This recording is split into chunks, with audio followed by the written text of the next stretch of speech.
welcome to MJC Creativity. Today I want to show us how to make oriental plume fascinator. So oriental plume fascinator, these are the materials needed. We need a felt cap, small felt cap, though you can use another cap, but the one I use for my own is this small one. They sell this 500, 400, depend on your location. We need these long feathers. You can use another feather, but I use this in my video, so sorry, I'm using two different feathers. That's what I have. And you need Alice band, you need marco, scissors, fishing line, and needle. So the first thing to do, there is another material we need. Any decorating, you can use embroidery.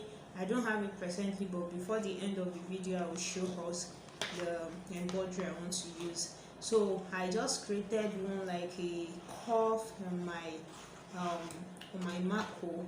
Then I'll cut it out.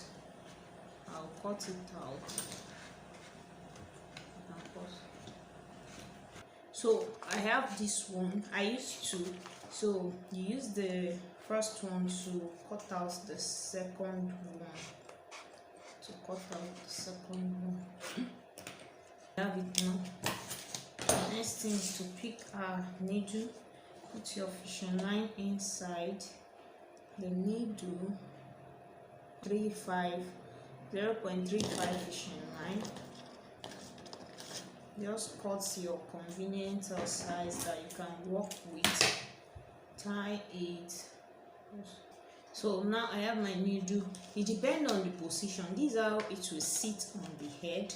These are it to sit on the edge. You want it to be like this, no problem, then just locate your position. These are it to sit. So I want to attach my marco. So you just try to bend it like this. Try to stand. Use your needle and fishing line to tag it down. So you have to tag it down.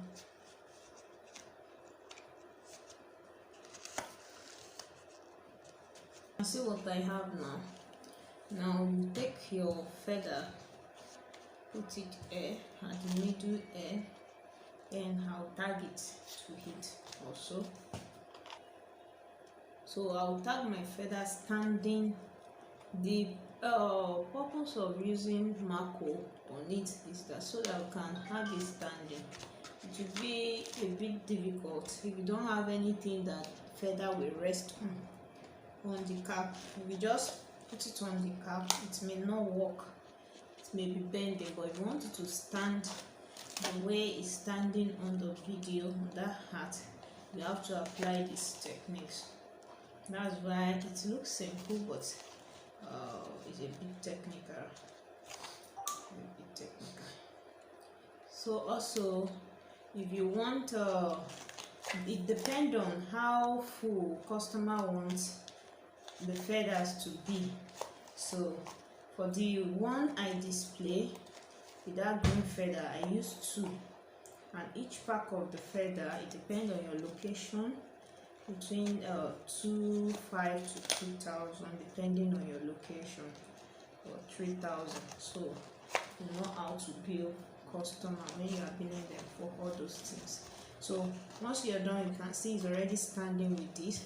So the second one, we attach the second one the way we did the first one. We attach it to it. So we have something like this. So once we are done attaching the second one to it also, then we have to cover this with our beautiful embroidery, so which I will show us soon. So after that, we just put our Alice band with gum, the way we used to attach our band. Just put gum and attach it. That's all about it. So I'll show us when I'm putting the embroidery on it. Thank you. So yeah, attach the second one to it. You can see how firm it is. Stand now. You can make it to be at the center. It can be like this, any way you want to do it. So this is what you will have. That's what make the feathers to stand firm. That's what make it to stand firm. And you can see this way is not too rough. Though when we are putting our Alice band, we'll cover this place. So then the other material that I said I didn't have is this embroidery. This is the embroidery I use for this one. So this is how long it is. I have to do the measurement and cut. So I can't tell you, okay, cut like this, because it depends on what you're doing, the cap you're using, the base cap you're using, and how your base, this marco side is. So but this is what I use. So the way to do is just, I don't want to cut this one, just place it. I used to tell my student that whenever you are decorating, place it on your work first before you gum or sew anything, and see how beautiful it will be. If it is if it's half fitting, then you can go ahead and do the cutting, but if not, do another arrangement for it. So I see that this one, I think, is okay like this. Then you can cut this part. Though I use everything for each one, I cut this part and place it inside this one, like, so that the black marco will not show. Everything can cover very well. So I didn't fold it. If you fold it, the wrong side of the embroidery will be showing instead of the shining part. So you have to cut it neatly and put it under first. So this is how that one is. So the thing what you just do is change it to this wrong side. After you've done your cutting how you want it to be, then you take your UHU gum and put your UHU gum on the embroidery. You wait for a while, let it dry for a while, and once it dry for a while, not total dryness, then you paste it on it. You do this part, you do this part too. You may not use this part of this type of embroidery. You can use another, anything you want to use, but the techniques is just to show you how the feathers will stand. So once you're done with the embroidery, applying your embroidery, just go ahead and put your Alice band.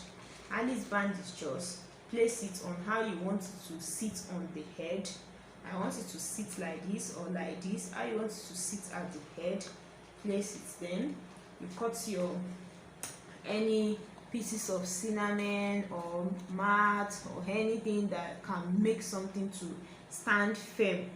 Put your your UHU gum on the pieces that you're using, then allow it to dry. I always allow my thing to dry a bit before placing it, before applying it, putting on your Alice band.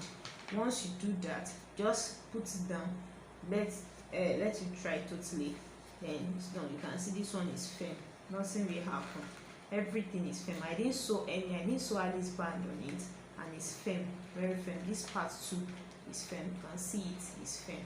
So that's how to go about our oriental plume fascinator. It's very beautiful and unique. It's for mature people.